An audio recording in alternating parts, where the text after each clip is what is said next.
சிதம்பரம் சங்ககாலம் தொட்டே ஆயிரம் புகழுக்கும் பெருமைக்கும் சோழர்களின் ஆதி முதல் இன்று வரை வரலாற்று தொடர்பில் உள்ள பழம்பெரும் நகரம்தான் இந்த சிதம்பரம். ரகசியம் மட்டுமல்ல, பல மறக்க முடியாத சம்பவங்களை தன்னகத்தை கொண்ட உலகத்தின் மைய புள்ளி இது.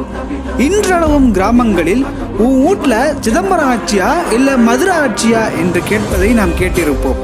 இப்படி ஒரு பழம்பெருமை கொண்ட நகரத்தில் அம்பலத்தில் ஆடும் ஆடலரசன் தில்லை கூத்தனின் சிலருக்கு தெரிந்த பலருக்கு தெரியாத திருத்தேர் மற்றும் மண்டகப்படி தொடர்பான சில உண்மை நிகழ்வுகளை நான் உங்களிடம் பகிர உள்ளேன்.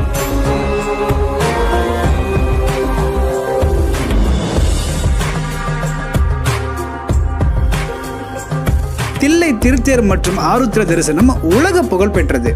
இந்த திருத்தேரானது ஆடி மற்றும் மார்கழி மாத திருவாதிரை பௌர்ணமி நாளில் நடைபெறும்.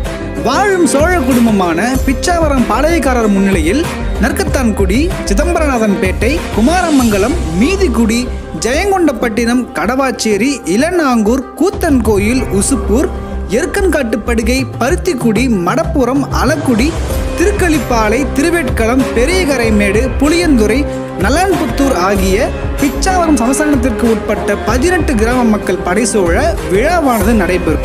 உற்சவத்தில் நடராஜனுக்கும் சிவகாமி தாயாருக்கும் காட்டிய தீபாராதனை தட்டினை முதலில் பிச்சாவர பாளையக்கார குடும்பமே ஏற்க வேண்டும். அவர்கள் ஏற்ற பின்னரே பொதுமக்களுக்கு காட்டப்படும். திருவிழா தொடர்பாக பிச்சாவரம் பாளையக்காரர் கொடுக்கும் அனைத்து வேலைகளையும் இந்த 18 கிராம மக்களே சிறப்பாக செய்து வருகின்றனர். கடவுள் திருமேனிக்கு சுமந்த பல்லக்கை தூக்குவது, பந்தல் அமைப்பது, அன்னதானம் வழங்குவது என அனைத்தும் இந்த 18 கிராம மக்களே செய்வார்கள். இந்த 18 கிராமங்களுக்கு தலைமையாக நற்கத்தான்குடி கிராமம் செயல்படும். இவர்களின் மேலாண்மை கீழ்தான் இந்த விழாவானது நடக்கும்.